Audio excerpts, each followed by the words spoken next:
নমস্কার বন্ধুরা, welcome to Spartan classes. আমি অরিজিৎ। স্পার্টান ক্লাসেসের আরও একটা ভিডিওতে তোমাদের সকলকে স্বাগত জানাই। আজকে আমাদের ক্লাস নাম্বার 3-এ আমরা আলোচনা করব ইন্ডিয়ান পলিটি নিয়ে। তোমরা যারা নিয়মিত এই চ্যানেলের দর্শক তারা দেখেছো কি ক্লাস নাম্বার 1-এ আমি এনশিয়েন্ট হিস্ট্রি নিয়ে আলোচনা করেছিলাম, ক্লাস নাম্বার 2-এ আমি ইন্ডিয়ান জিওগ্রাফি নিয়ে আলোচনা করেছিলাম এবং আজকের ক্লাসে আমি ইন্ডিয়ান পলিটি নিয়ে তোমাদের সাথে আলোচনা করব। তোমরা যারা এর আগের ভিডিওগুলো দেখেছো তারা দেখতে পেয়েছো কি 20টি কোশ্চেনের মাধ্যমে প্রত্যেক দিন প্রত্যেকটা ভিডিওতে আমি মিনিমাম 100 থেকে প্রায় 150 কোশ্চেন নিয়ে তোমাদের সাথে আলোচনা করি, যেগুলো কোনো না কোনো বছর পরীক্ষায় এসেছে এবং সামনে যে বিভিন্ন পরীক্ষা হতে চলেছে সেসব পরীক্ষাতেও আসার সম্ভাবনা প্রবল রয়েছে। তো আজকের ভিডিওটা সেইভাবেই আমি তৈরি করেছি, প্রত্যেকটা কোশ্চেন সেইভাবেই আমি তৈরি করেছি তোমাদের জন্য সামনের পরীক্ষাগুলোকে মাথায় রেখে। তাই তোমরা যারা সিরিয়াসলি এইসব পরীক্ষার জন্য প্রস্তুতি নিচ্ছ তারা এগুলোকে একটা ছোট নোট হিসেবেও বানিয়ে নিতে পারো, তাহলে তোমরা যখন পড়বে তখন সেই নোটগুলো তোমাদের খুব কাজে লাগবে।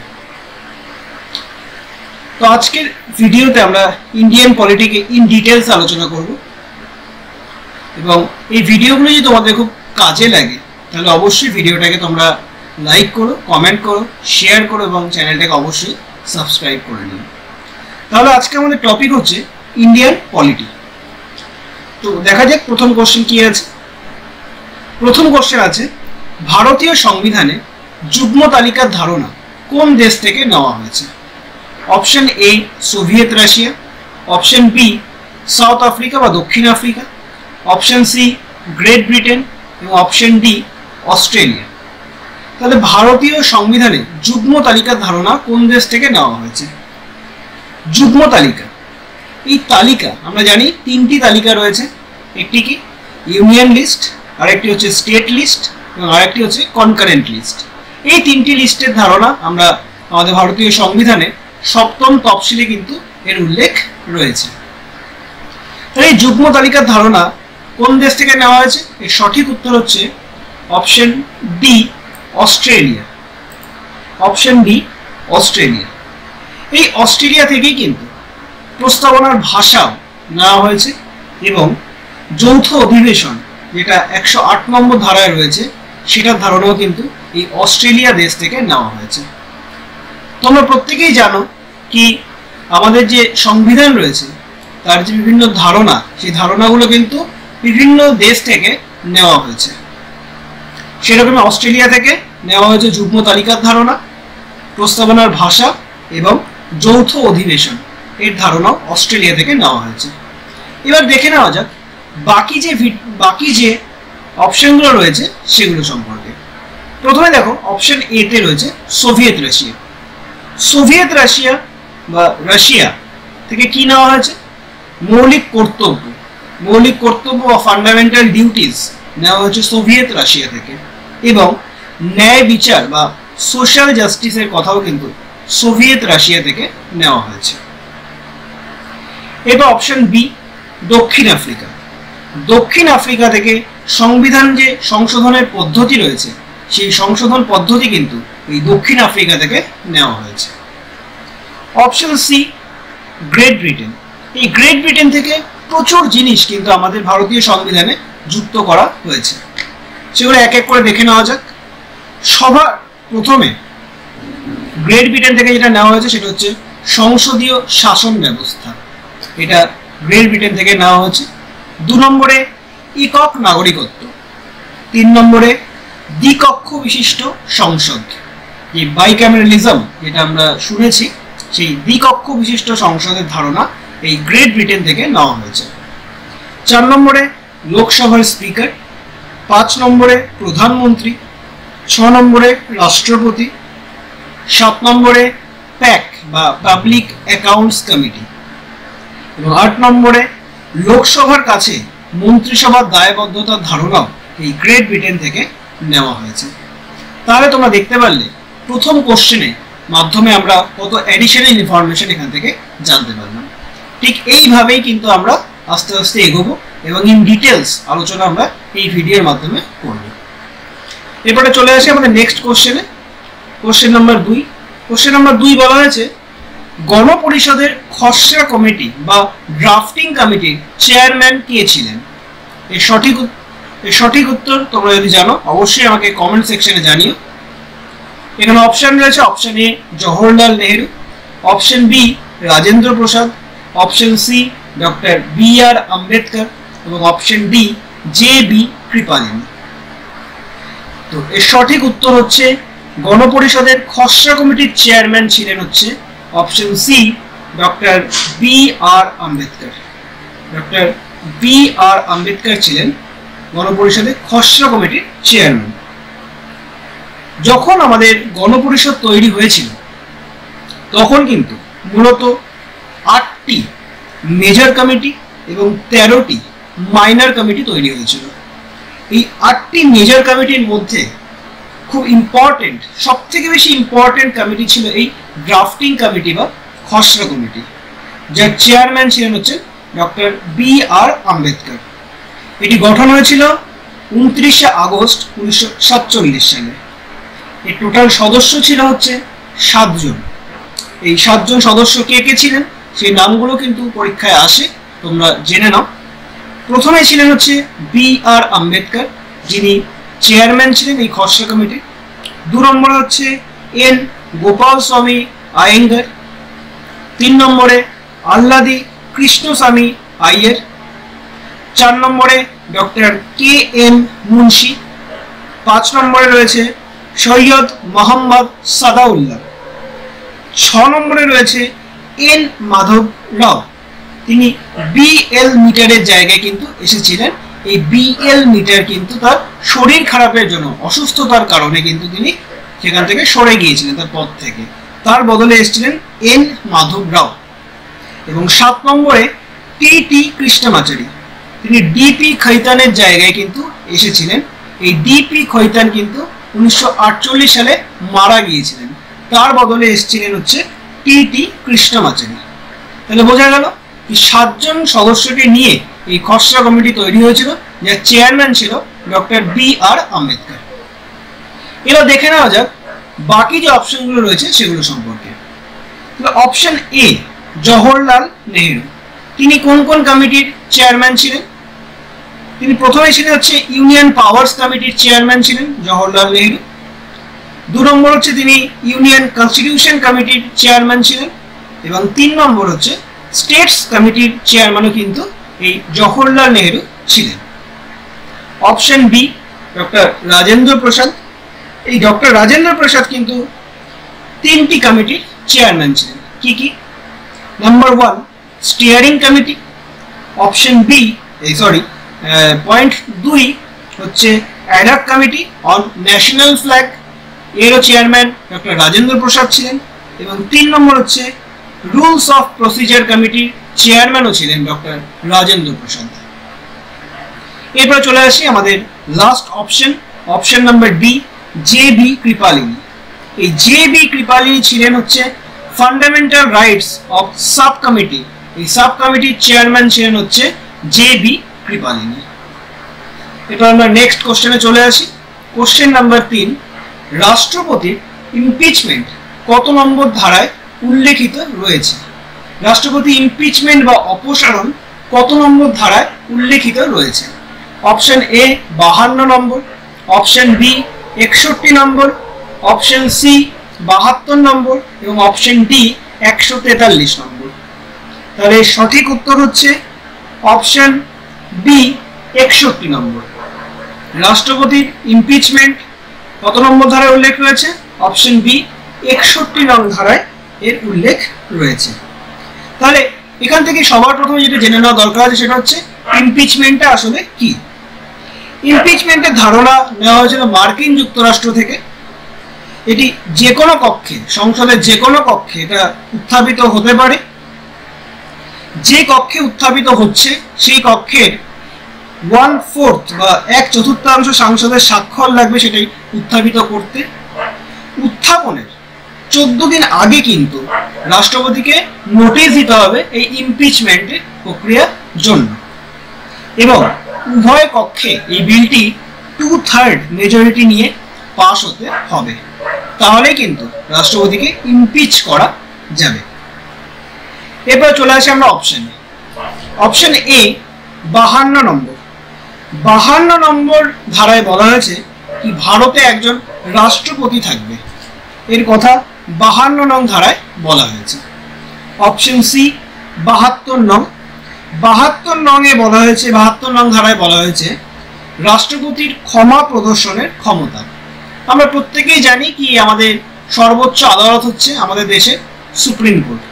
এই সুপ্রিম কোর্ট যদি কোনো ব্যক্তিকে মৃত্যুদণ্ড দেয় তাহলে কিন্তু একমাত্র রাষ্ট্রপতি সেই সাজা মুকুব করতে পারে বা সাজা কম করতে পারে।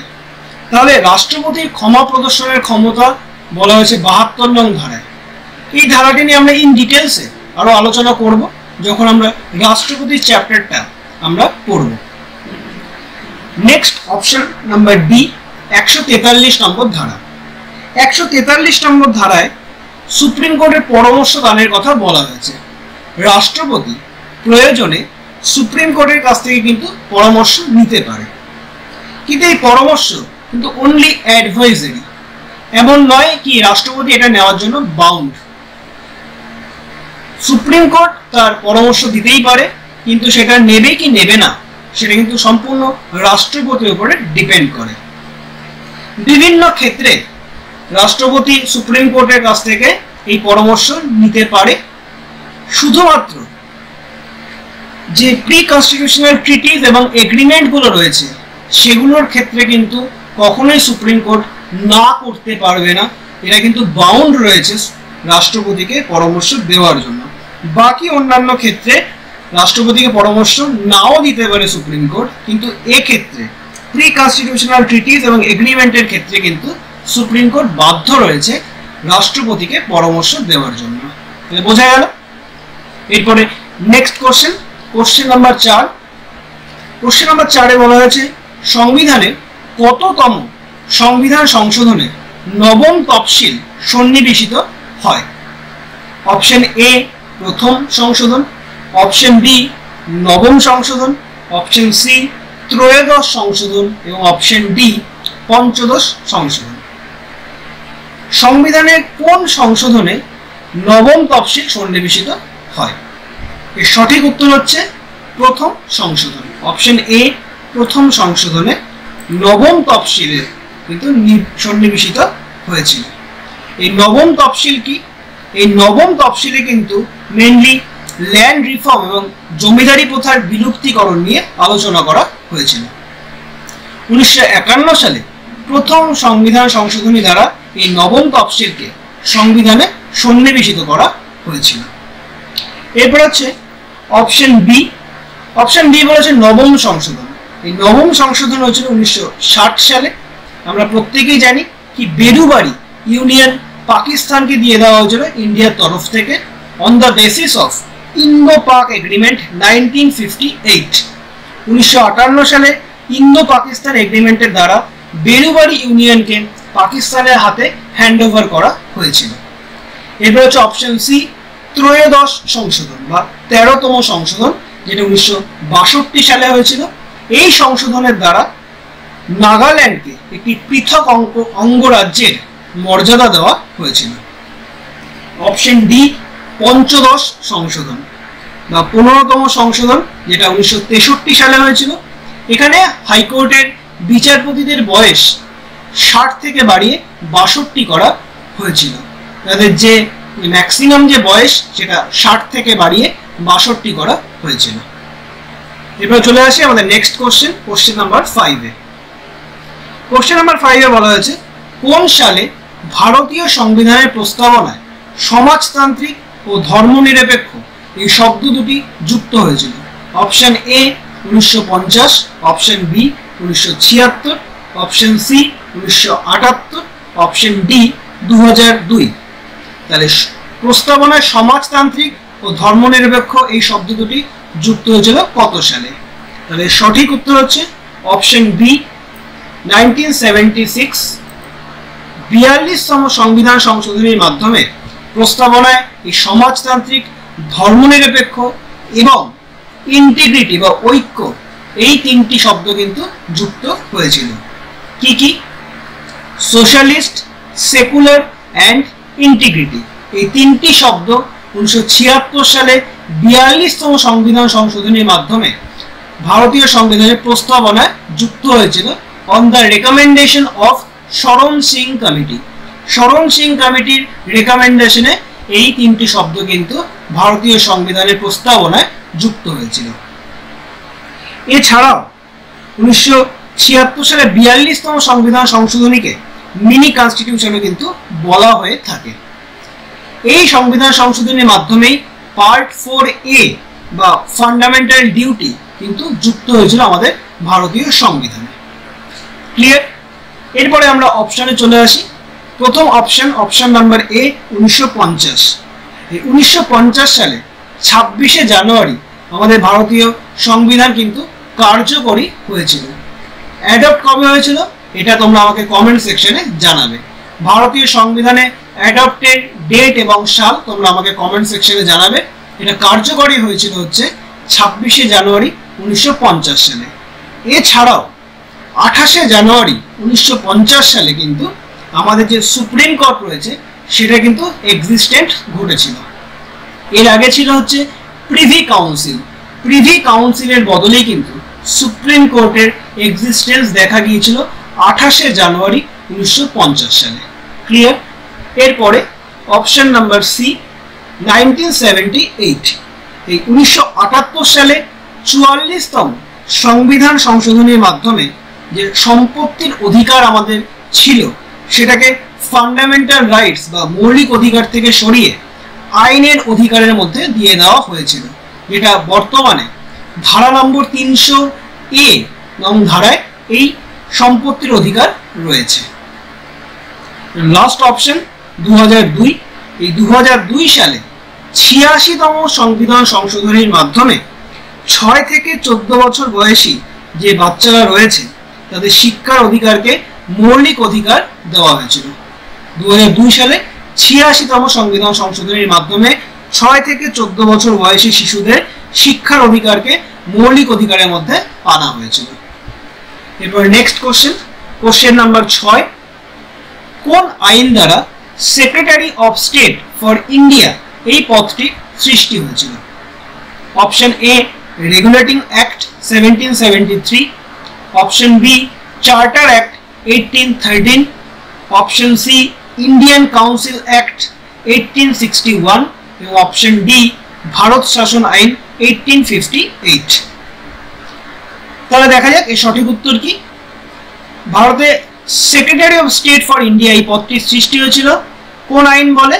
এটা সঠিক উত্তর হচ্ছে অপশন ডি ভারত শাসন আইন 1858 ভারত শাসন আইনের দ্বারা secretary of state for India এই পদটির সৃষ্টি হয়েছিল। আমরা প্রত্যেকেই জানি কি 1857 সালে মহাবিদ্রোহ দেখা দিয়েছিল বা সিপাহী বিদ্রোহ দেখা দিয়েছিল এবং তার পরবর্তীকালে আমাদের 1858 সালে ভারত শাসন আইন কিন্তু আনা হয়েছিল। এখানে দুটো জিনিস খুব ইম্পর্টেন্ট, সেটা হচ্ছে এক, গভর্নর জেনারেল অফ ইন্ডিয়ার পদটি কিন্তু ভাইসরয় পদে পরিবর্তিত করা হয়েছিল। এছাড়াও বোর্ড অফ কন্ট্রোল এবং কোর্ট অফ ডাইরেক্টর এই যে দুটি পদ ছিল এই দুটো পদের বিলুপ্তি ঘটে এই আইন দ্বারা। এছাড়াও secretary of state for India এই পদটি সৃষ্টিত হয়েছিল। তোমাদের কাছে এখান থেকে একটা কোশ্চেন থাকলো কি ভারতের প্রথম secretary of state for India কে ছিলেন? এর সঠিক উত্তর তোমরা আমাকে কমেন্ট সেকশনে জানিও। এরপরে আমরা অন্য যে অপশনগুলো রয়েছে সেগুলোতে চলে আসি one by one. Option A regulating act 1773। এই রেগুলেটিং অ্যাক্ট 1773 তে প্রথম সুপ্রিম কোর্টের কথা বলা হয়েছে, যেটা ফোর্ট উইলিয়ামে 1774 সালে স্থাপন করা হয়েছিল। সুপ্রিম কোর্টের প্রথম প্রধান বিচারপতি কে ছিল এটাও তোমরা আমাকে কমেন্ট সেকশনে অবশ্যই জানিও। এছাড়াও বেঙ্গলের যে গভর্নর ছিল সেই গভর্নর পদটি নাম চেঞ্জ করে গভর্নর জেনারেল রাখা হয়েছিল এই রেগুলেটিং অ্যাক্ট 1773 দ্বারা। বাংলার প্রথম গভর্নর জেনারেল ছিলেন হচ্ছে ওয়ারেন হেস্টিংস। এরপর হচ্ছে অপশন বি চার্টার অ্যাক্ট 1813। এই 1813 চার্টার অ্যাক্টের মাধ্যমে যে ইংরেজদের যে ইস্ট ইন্ডিয়া কোম্পানির যে বাণিজ্যিক যে একচেটে বা মনোপলি ছিল সেটাকে শেষ করে দেওয়া হয়েছিল 1813 সালের চার্টার অ্যাক্ট দ্বারা। এছাড়াও যে খ্রিস্টান মিশনারিজরা ছিল তাদের ভারতে আসার যে অনুমতি সেটাও কিন্তু এই চার্টার অ্যাক্ট 1813 সালের মাধ্যমে দেওয়া হয়েছিল। এরপর যে option C, Indian council act 1861। Indian council act 1861-তে পোর্টফোলিও সিস্টেমের কথা প্রথমবার বলা হয়েছিল। এছাড়াও যে অর্ডিন্যান্স ইস্যু, এই অর্ডিন্যান্স ইস্যুর কথাও কিন্তু ফার্স্ট বলা হয়েছিল ইন্ডিয়ান কাউন্সিল অ্যাক্ট 1861-এ। এরপর আমরা চলে আসি নেক্সট কোশ্চেনে। কোশ্চেন নাম্বার 7, ভারতীয় সংবিধানের প্রস্তাবনাকে পলিটিক্যাল হরোস্কোপ কে বলেছিলেন? Option A Thakurdas Bhargava, option B Ernest Barker, option C K M Munshi এবং অপশন ডি নানি পালকিওয়ালা। ভারতীয় সংবিধানের প্রস্তাবনাকে পলিটিক্যাল হরোস্কোপ কে বলেছিলেন? হরোস্কোপ মানে আমরা প্রত্যেকে জানি কি কোষ্ঠী। ক্লিয়ার? এর সঠিক উত্তর হচ্ছে option C K M Munshi. Option C K M Munshi ভারতীয় সংবিধানের প্রস্তাবনাকে পলিটিক্যাল হরোস্কোপ বলেছিলেন। এবার আমরা ওয়ান বাই ওয়ান অপশনে চলে আসি। প্রথমে অপশন এ ঠাকুরদাস ভার্গব। এই ঠাকুরদাস ভার্গব প্রস্তাবনাকে সংবিধানের আত্মা বলেছিলেন। সংবিধানে আত্মা বলেছিলেন ঠাকুরদাস ভার্গব তাকে প্রস্তাবনাকে। এরপরে অপশন বি আর্নেস্ট বার্গার। এই আর্নেস্ট বার্গার কিন্তু প্রস্তাবনা বা প্রিয়াম্বেলকে এ key note to the constitution বলেছিলেন। এরপর হচ্ছে অপশন ডি নানি পালকিওয়ালা। তিনি প্রস্তাবনা বা প্রিয়াম্বেলকে আইডেন্টিটি কার্ড অফ কনস্টিটিউশন বলেছিলেন। তাহলে ক্লিয়ার? এখান থেকে বোঝা গেল প্রত্যেকটা অপশন নিয়ে কিন্তু আমরা ইন ডিটেলস আলোচনা করলাম।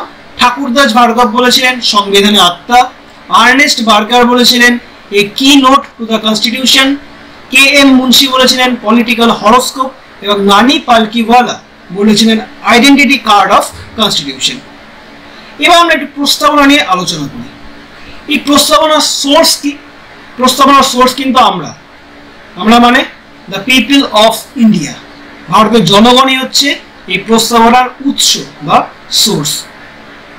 নেক্সট হচ্ছে এই প্রস্তাবনার নেচার কি রকম? নেচার হচ্ছে সোভেরিয়ান, সোশ্যালিস্ট, সেকুলার, ডেমোক্রেটিক এবং রিপাবলিক। এটা হচ্ছে কি প্রস্তাবনার নেচার। নেক্সট হচ্ছে প্রস্তাবনা অবজেক্টিভ বা লক্ষ্য কি? এর অবজেক্টিভ হচ্ছে জাস্টিস, লিবার্টি, ইকুয়ালিটি এবং ফ্র্যাটার্নিটি। জাস্টিস, লিবার্টি, ইকুয়ালিটি এবং ফ্র্যাটার্নিটি হচ্ছে প্রস্তাবনার অবজেক্টিভ। ক্লিয়ার? এবার আমরা চলে আসি নেক্সট কোশ্চেন। কোশ্চেন নাম্বার 8, সংবিধানের কোন অংশে কল্যাণকর রাষ্ট্রের কথা উল্লেখিত রয়েছে বা ওয়েলফেয়ার স্টেটের কথা উল্লেখিত রয়েছে?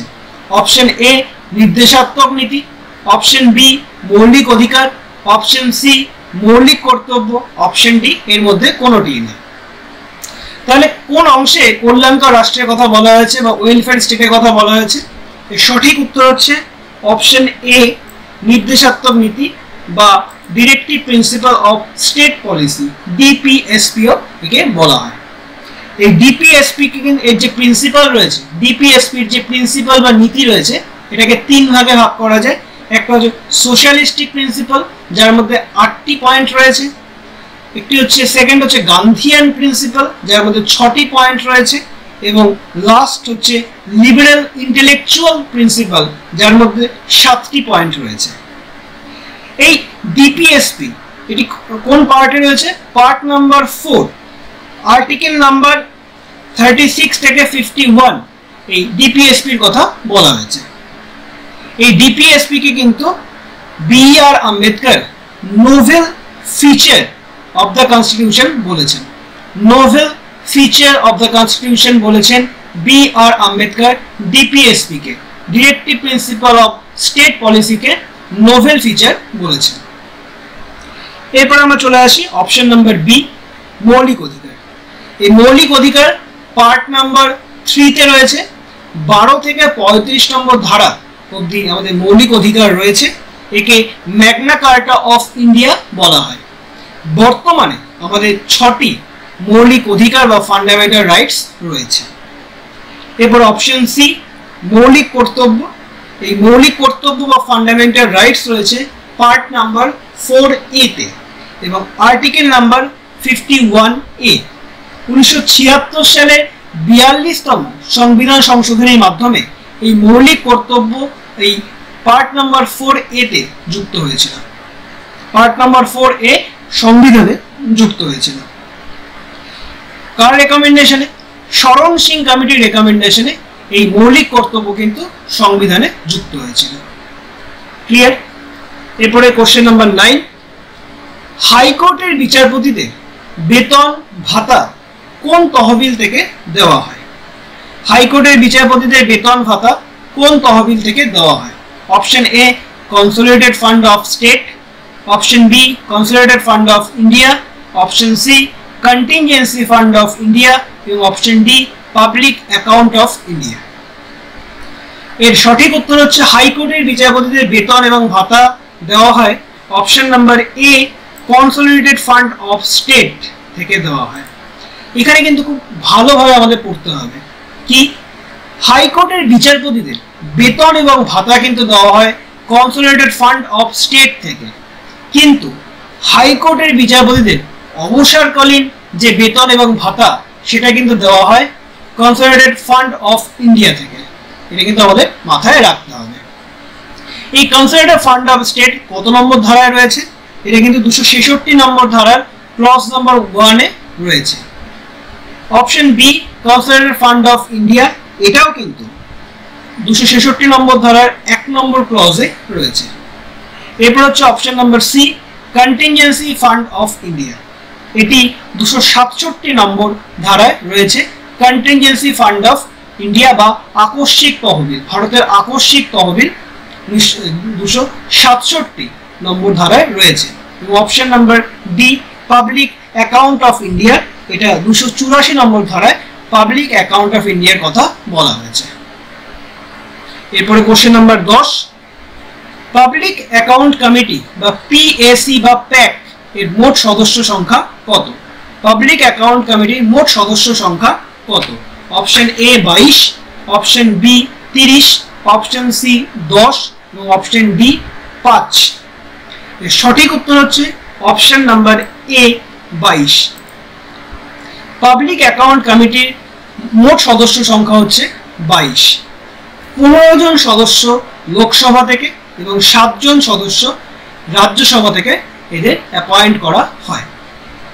প্রত্যেক 1 বছর অন্তর অন্তর কিন্তু এই প্যাকেজ সদস্যদের চেঞ্জ করা হয়। এখানে খুব উল্লেখিত একটি বিষয় রয়েছে, এই পাবলিক অ্যাকাউন্ট কমিটির যে চেয়ারম্যান হয় সে সবসময় বিরোধী দল থেকেই হতে হবে এবং কোনো মিনিস্টার কিন্তু এই প্যাকেজ সদস্য হতে পারবেন না। এটি হচ্ছে অপশন বি 30। এই অপশন বি 30 কিন্তু বিভিন্ন যে আমাদের পার্লামেন্টের বিভিন্ন কমিটি তৈরি হয় সেই কমিটিগুলোর মধ্যে একটা কমিটি রয়েছে এস্টিমেট কমিটি। এই এস্টিমেট কমিটির সদস্য সংখ্যা কিন্তু 30, যারা বিভিন্ন বাজেটের যে এস্টিমেশন থাকে সেগুলো এক্সামাইন করেন। এই 30 জনে কিন্তু লোকসভা থেকে নিযুক্ত হন। অপশন সি 10 এবং অপশন ডি 5, এটা আমি একদমই মন থেকে দিয়েছি, এরকম কোনো নির্দিষ্ট সংখ্যা কোনো কমিটির ক্ষেত্রে প্রযোজ্য নয়। এরপর চলে আসি কোশ্চেন নাম্বার 11-এ, কোন বিল অর্থ বিল কিনা সেটি নির্ধারণ করেন কে? অপশন এ রাজ্যসভার চেয়ারম্যান, অপশন বি লোকসভার স্পিকার, অপশন সি প্রধানমন্ত্রী, অপশন ডি রাষ্ট্রপতি। কোন বিল অর্থ বিল কিনা সেটা ডিসাইড করেন কে? অপশন এ রাজ্যসভার চেয়ারম্যান, অপশন বি লোকসভার স্পিকার, অপশন সি প্রধানমন্ত্রী, অপশন ডি রাষ্ট্রপতি। এর সঠিক উত্তর হচ্ছে অপশন বি লোকসভার স্পিকার। লোকসভার স্পিকার নির্ধারণ করেন কোন বিল অর্থ বিল কিনা। সবার প্রথমে জেনে নেওয়া যাক এই অর্থ বিলের সংজ্ঞা কত নম্বর ধারায় বলা হয়েছে। 110 নম্বর ধারায় কিন্তু এই অর্থ বিলের সংজ্ঞা রয়েছে। এই যে অর্থ বিল রয়েছে এই অর্থ বিল কিন্তু শুধুমাত্র লোকসভাতেই কিন্তু পেশ করা যায়, রাষ্ট্রপতির অনুমতি নিয়ে। রাষ্ট্রপতি অনুমতি নিয়ে শুধুমাত্র লোকসভাতেই পেশ করা যায় অর্থ বিল। এবং অর্থ বিল দুটি কক্ষেই পাশ হয়ে যাওয়ার পরে যখন প্রেসিডেন্টের কাছে যায় সইয়ের জন্য, তখন প্রেসিডেন্ট কিন্তু সম্মতি দিতেও পারেন, আবার সেই বিলটাকে হোল্ড করেও রাখতে পারেন, কিন্তু কোনো ক্ষেত্রেই তিনি কিন্তু সেই বিলটাকে রিটার্ন কক্ষে আবার পাঠাতে পারবেন না। এটা খুব মাথায় রাখতে হবে আমাদের, কি অর্থ বিলের ক্ষেত্রে কিন্তু প্রেসিডেন্ট সম্মতি দিতেও পারেন, নাও দিতে পারেন, হোল্ড করে রাখতে পারেন, কিন্তু কোনোভাবেই তিনি সেই বিলটাকে আবার রিটার্ন করতে পারবেন না। এরপরে অপশন নাম্বার আমরা এতে চলে আসি, রাজ্যসভার চেয়ারম্যান। রাজ্যসভার চেয়ারম্যান পদাধিকারে আমাদের উপরাষ্ট্রপতি হয়ে থাকেন, যেটা 64 নম্বর ধারায় বলা হয়েছে। এছাড়া অপশন সি প্রধানমন্ত্রী এবং অপশন ডি রাষ্ট্রপতি। এটা সম্পর্কে আমরা তো এর আগেই আলোচনা করেছি এবং পরবর্তীকালে আমরা আলোচনা করব। Next question number 12। Question number 12তে বলা হয়েছে দ্বিস্তরীয় পঞ্চায়েতের ধারণা এর মধ্যে কোন কমিটি দিয়েছিল? দ্বিস্তরীয় পঞ্চায়েতের ধারণা এর মধ্যে কোন কমিটি দিয়েছিল? Option A Balwant Rai Mehta committee, option B Ashok Mehta committee, option C GVK Rao committee এবং option D L M. Singhvi committee. দ্বিস্তরীয় পঞ্চায়েত এর ধারণা এর মধ্যে কোন কমিটি দিয়েছিল?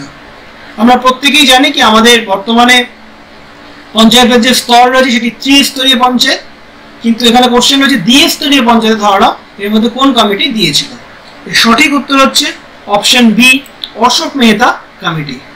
অশোক মেহতা কমিটি, যেটা 1977 সালে তৈরি করা হয়েছিল, এই অশোক মেহতা কমিটি কিন্তু দ্বিস্তরীয় বা 2 টায়ার পঞ্চায়েতের কথা বলেছিল। এই দ্বিস্তরীয় পঞ্চায়েত কি কি ছিল? একটা হচ্ছে জেলা পরিষদ এবং আরেকটি হচ্ছে মন্ডল পঞ্চায়েত। এই দুটোর ধারণা কিন্তু অশোক মেহতা কমিটি দিয়েছিল। এবার আমরা 1 বাই 1 অপশনে চলে আসি। Option number A Balwant Rai Mehta committee. এটা প্রথম কমিটি তৈরি হয়েছিল পঞ্চায়েত তৈরি করার জন্য, যেটা 1957 সালে তৈরি করা হয়েছিল। এরা কিন্তু ত্রিস্তরীয় বা 3 টায়ার পঞ্চায়েতের কথা বলেছিল। পঞ্চায়েত যেটা গ্রাম পঞ্চায়েত ভিলেজ লেভেলে বা গ্রাম সভা গ্রাম লেভেলে, এরপর হচ্ছে পঞ্চায়েত সমিতি যেটা ব্লক লেভেলে এবং জেলা পরিষদ যেটা ডিস্ট্রিক্ট লেভেলে। এরপর হচ্ছে option number C GVK Rao committee. এই জিভিকে রাও 1985 সালে এই কমিটি তৈরি হয়েছিল। এরাই বলেছিল গ্রাস উইদাউট রুটস, বলেছিল কাদের না পিআরআই কে। পিআরআই মানে পঞ্চায়েতি রাজ ইনস্টিটিউশনগুলোকে, কারণ প্রচুর পরিমাণে আমলাদের হিন্ডারেন্স চলছিল এই পঞ্চায়েতি রাজ ইনস্টিটিউশনগুলোতে।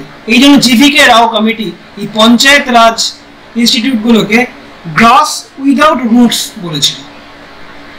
এবং option number D L M. Singhvi committee, এটা 1986 সালে তৈরি হয়েছিল। এই এল.এম. সিংভি কমিটি কিন্তু পঞ্চায়েতের যে ইনস্টিটিউশনগুলো সেগুলো কনস্টিটিউশনাল স্ট্যাটাসের কথা কিন্তু বলেছিল এই এল.এম. সিংভি কমিটি, যেটা 1986 সালে তৈরি হয়েছিল। এর পরের কোশ্চেন হচ্ছে কোশ্চেন নাম্বার 13। কোন ধারায় বলা হয়েছে কেন্দ্র রাজ্যগুলিকে বৈদেশিক আক্রমণ ও অভ্যন্তরীণ গোলযোগ থেকে রক্ষা করবে? Option A 355, option B 356, option C 359 এবং অপশন ডি 360। কোন ধারায় বলা হয়েছে কেন্দ্র রাজ্যগুলিকে বৈদেশিক আক্রমণ ও অভ্যন্তরীণ গোলযোগ থেকে রক্ষা করবে? এর সঠিক উত্তর হচ্ছে অপশন এ 355। 355 ধারায় কিন্তু কেন্দ্র রাজ্যগুলিকে বৈদেশিক আক্রমণ ও অভ্যন্তরীণ গোলযোগ থেকে রক্ষা করবে এর কথা বলা হয়েছে। এবার আমরা অপশনে চলে আসি। Option number B 356। এই 356তে বলা হয়েছিল কি কোন রাজ্যে রাষ্ট্রপতি শাসন, কোন রাজ্যে যদি কনস্টিটিউশনাল মেশিনারি যদি সঠিকভাবে কাজ না করে সেক্ষেত্রে সেই রাজ্যে রাষ্ট্রপতি শাসন জারি হতে পারে, এটাকে স্টেট এমার্জেন্সি বা প্রেসিডেন্সিয়াল রুলও বলা হয়ে থাকে। 356 এটা ম্যাক্সিমাম 3 বছরের জন্য এটাকে এক্সটেন্ড করা যেতে পারে এবং এটা যে অ্যাপ্রুভাল সেটা কিন্তু পার্লামেন্টের 2 মাসের মধ্যে এর অ্যাপ্রুভালটা করাতে হয়। এছাড়াও এখান থেকে আরেকটি কোশ্চেন কিন্তু আসে পরীক্ষায়, কি কোন রাজ্যে এখনো অবধি সব থেকে বেশি বার প্রেসিডেন্সিয়াল রুল বা স্টেট এমার্জেন্সি হয়েছে? সেটি সঠিক উত্তর হচ্ছে মণিপুর। মণিপুরে এখনো অবধি 10 বার এই 356 বা স্টেট এমার্জেন্সি বা প্রেসিডেন্সিয়াল রুল চালু হয়েছে।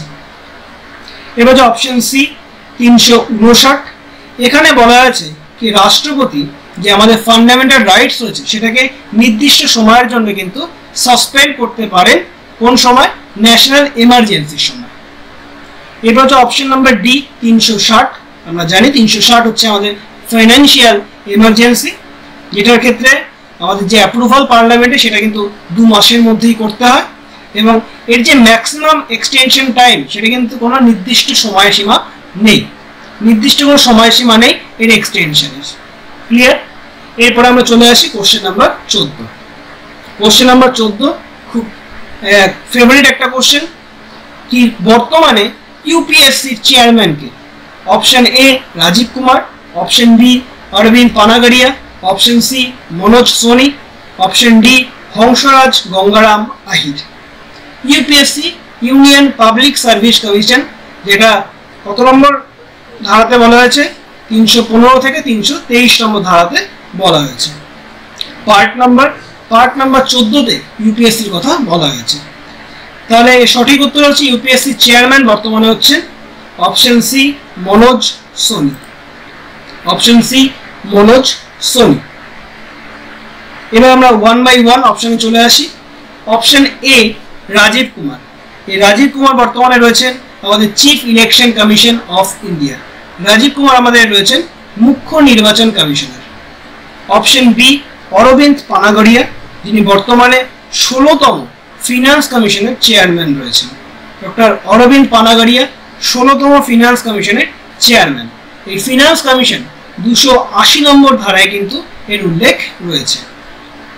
এবং option number D Hansraj Gangaram Ahir, এই হংসরাজ গঙ্গারাম আহির বর্তমানে ন্যাশনাল কমিশন অফ ব্যাকওয়ার্ড ক্লাসের চেয়ারম্যান রয়েছেন, হংসরাজ গঙ্গারাম আহির। এরপরে option number question number 15, guardian of public purse কাকে বলা হয়? Option A attorney general, option B controller auditor general, option C supreme কোর্টের প্রধান বিচারপতি এবং option D advocate general. Guardian of public purse কাকে বলা হয়? এর সঠিক উত্তর হচ্ছে option B controller auditor general. Controller auditor general কে গার্জিয়ান অফ পাবলিক পার্স বলা হয়। 148 ধারায় এই কন্ট্রোলার অ্যান্ড অডিটর জেনারেলের কথা উল্লেখ রয়েছে। বর্তমানে আমাদের ভারতের কন্ট্রোলার এবং অডিটর জেনারেল রয়েছেন গিরিশ চন্দ্র মুর্মু। গিরিশ চন্দ্র মুর্মু রয়েছেন বর্তমানে আমাদের কন্ট্রোলার অডিটর জেনারেল। এবং আমরা অপশনে চলে আসি। Option number A attorney general. Attorney general হচ্ছে আমাদের highest law officer in the country.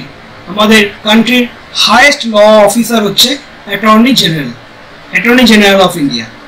76 number ধারায় এই অ্যাটর্নি জেনারেল অফ ইন্ডিয়ার কথা উল্লেখ রয়েছে। বর্তমানে আমাদের ভারতের অ্যাটর্নি জেনারেল হচ্ছেন আর ভেঙ্কটরামনি। আর ভেঙ্কটরামনি আমাদের অ্যাটর্নি জেনারেল।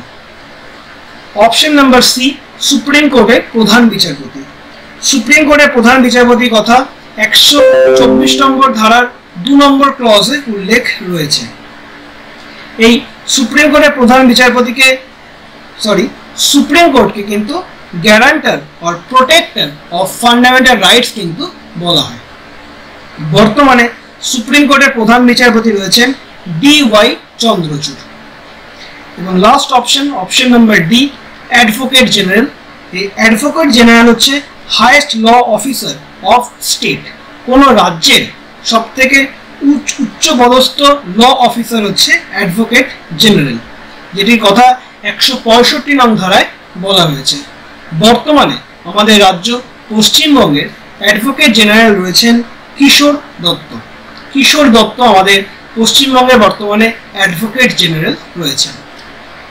এরপরে নেক্সট কোশ্চেনে চলে আসি। কোশ্চেন নাম্বার 16, ভারতীয় সংবিধানের কতগুলি ভাষাকে ক্লাসিক্যাল ল্যাঙ্গুয়েজে মর্যাদা দেওয়া হয়েছে? Option A 4, option B 5, option C 6 এবং অপশন ডি হচ্ছে 7। কতগুলি ভাষাকে ক্লাসিক্যাল ল্যাঙ্গুয়েজে মর্যাদা দেওয়া হয়েছে? তোমাদের কাছে একটা কোশ্চেন থাকলে এখান থেকে কি আমাদের ভারতীয় সংবিধানে মোট কতগুলি ভাষাকে স্থান দেওয়া হয়েছে? এর সঠিক উত্তর তোমরা আমাকে কমেন্ট সেকশনে জানিও। তাহলে এখানে কোশ্চেন আছে, সংবিধানে কতগুলি ভাষাকে ক্লাসিক্যাল ল্যাঙ্গুয়েজে মর্যাদা দেওয়া হয়েছিল? এর সঠিক উত্তর হচ্ছে অপশন সি 6টি। অপশন সি 6টি। আচ্ছা, ক্লাসিক্যাল ল্যাঙ্গুয়েজ কি? এটা কিন্তু আমরা ইন ডিটেলস আলোচনা করব যখন আমরা অফিসিয়াল ল্যাঙ্গুয়েজ ক্লাস আমরা করব এই চ্যানেলে। তখন আমরা এই ক্লাসিক্যাল ল্যাঙ্গুয়েজ পেতে গেলে কি কি ক্রাইটেরিয়া থাকতে হবে সেটা কিন্তু আমরা ইন ডিটেলস আলোচনা করব। তাহলে এই 6টি ক্লাসিক্যাল ল্যাঙ্গুয়েজ কি কি সেটা আমরা একটু জেনে নিই। প্রথমে হচ্ছে তামিল, যেটা 2004 সালে গভর্নমেন্ট অফ ইন্ডিয়া ক্লাসিক্যাল ল্যাঙ্গুয়েজে মর্যাদা দিয়েছিল। 2 নম্বরে রয়েছে সংস্কৃত, 2005 সালে একে মর্যাদা দেওয়া হয়েছিল। 3 নম্বরে তেলেগু, 2008 সালে একে ক্লাসিক্যাল ল্যাঙ্গুয়েজে মর্যাদা দেওয়া হয়েছিল। 4 নম্বরে কানাডা বা কন্নড়, যেটা 2008 সালে একে ক্লাসিক্যাল ল্যাঙ্গুয়েজে মর্যাদা দেওয়া হয়েছিল। 5 নম্বর হচ্ছে মালায়ালাম, 2013 সালে একে ক্লাসিক্যাল ল্যাঙ্গুয়েজে মর্যাদা দেওয়া হয়েছিল। এবং 6 নম্বর হচ্ছে ওড়িয়া। ওড়িয়া ভাষাকেও কিন্তু 2014 সালে গভর্নমেন্ট অফ ইন্ডিয়া দ্বারা ক্লাসিক্যাল ল্যাঙ্গুয়েজে মর্যাদা দেওয়া হয়েছিল। এটা চলে আসে আমাদের নেক্সট কোশ্চেন, কোশ্চেন নাম্বার 17। জাতি, ধর্ম, বর্ণ, লিঙ্গ নির্বিশেষে প্রত্যেক নাগরিক নির্বাচন প্রক্রিয়ায় অংশগ্রহণ করতে পারবে, এটি কোন ধারায় বলা হয়েছে?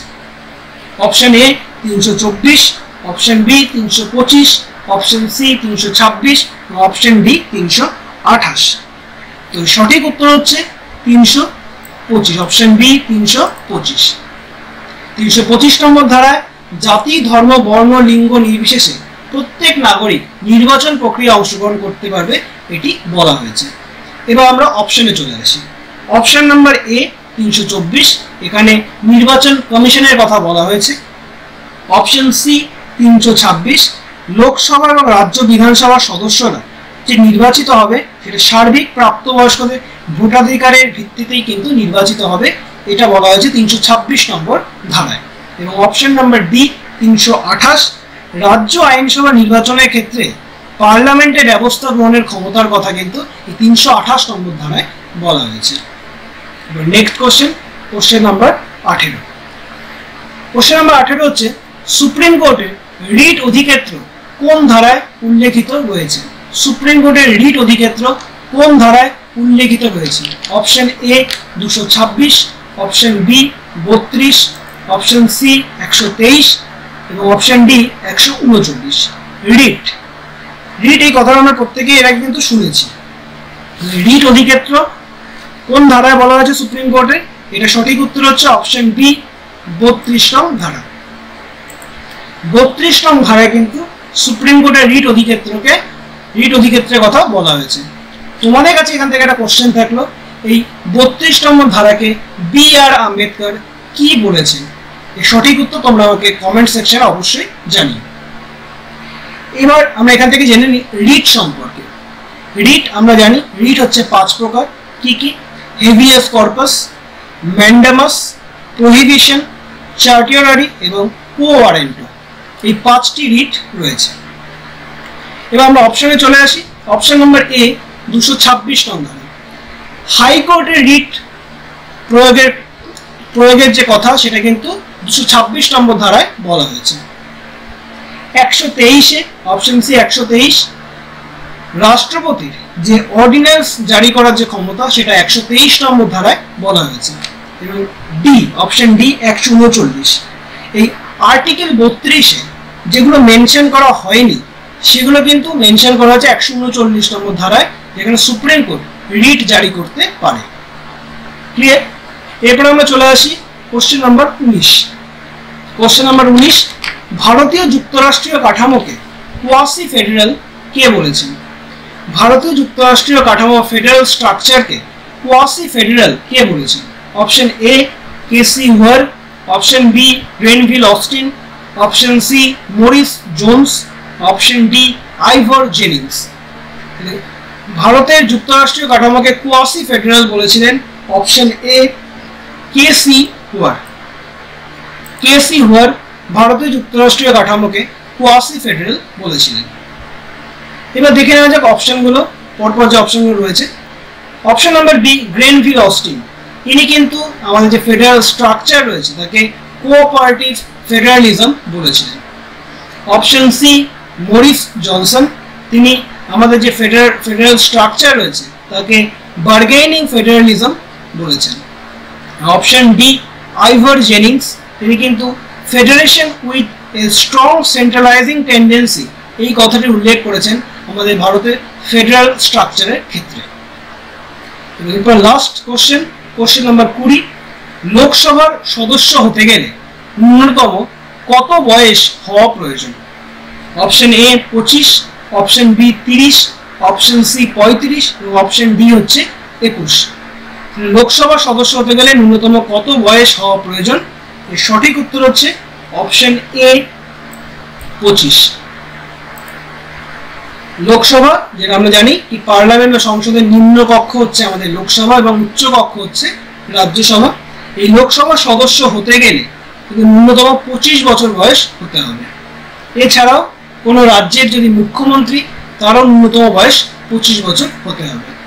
তোমাদের কাছে এখান থেকে একটা কোশ্চেন থাকলো কি আমাদের ভারতে সবথেকে সর্বকনিষ্ঠ মুখ্যমন্ত্রী কে ছিল? সঠিক উত্তর তোমরা আমাকে কমেন্ট সেকশনে গিয়ে অবশ্যই জানিও। এরপর হচ্ছে অপশন বি 30, রাজ্যসভার সদস্য হতে গেলে কিন্তু ন্যূনতম বয়স 30 হতে হবে। রাজ্যসভার সদস্য হতে গেলে ন্যূনতম বয়স 30 হতে হবে। অপশন সি 35, রাষ্ট্রপতি এবং উপরাষ্ট্রপতি হওয়ার জন্য ন্যূনতম বয়স 35 হওয়া প্রয়োজন। অপশন নাম্বার ডি 21, গ্রাম পঞ্চায়েতের পদপ্রার্থী হতে গেলে কিন্তু ন্যূনতম বয়স 21 হওয়া প্রয়োজন। তাহলে আমরা আমাদের 20টি কোশ্চেন কমপ্লিট করলাম। তোমরা যারা পুরো ভিডিওটা দেখলে তারা দেখতে পারলে কি এই 20টা কোশ্চেনের মাধ্যমে আমরা প্রচুর কোশ্চেন নিয়ে কিন্তু ইন ডিটেলসে আলোচনা করলাম, যেগুলো বিভিন্ন সময় বিভিন্ন পরীক্ষায় এসেছে এবং সামনে আমাদের যে পরীক্ষাগুলো হতে চলেছে সেগুলোতে আসার সম্ভাবনা রয়েছে। তাই আশা করি তোমরা এই ভিডিওটা দেখতে দেখতে ছোট ছোট নোট তোমরা বানিয়ে নিয়েছো, সেগুলো তোমাদের কাজে লাগবে পরবর্তীকালে। তোমার যে ভিডিওটা পছন্দ হয়ে থাকে অবশ্যই ভিডিওটাকে একটা লাইক করো, চ্যানেলটাকে সাবস্ক্রাইব করে নিও, ভিডিওটাকে আরও বেশি করে শেয়ার করে দাও। যারা খুব সিরিয়াসলি প্রস্তুতি নিচ্ছে বিভিন্ন পরীক্ষার জন্য তাদেরও যাতে হেল্প হয়। আমি চেষ্টা করবো প্রত্যেকটা ক্লাসে তোমাদের এরকম ভালো ভালো কিছু কন্টেন্ট নিয়ে আসার, যেটা তোমাদের পরীক্ষার জন্য খুব হেল্পফুল হয়। দেখা হচ্ছে নেক্সট ভিডিওতে। তোমাদের সামনের বিভিন্ন পরীক্ষার জন্য তোমাদের সবাইকে অল দ্য ভেরি বেস্ট। সবাই খুব ভালো থেকো। সবাইকে অনেক অনেক ধন্যবাদ।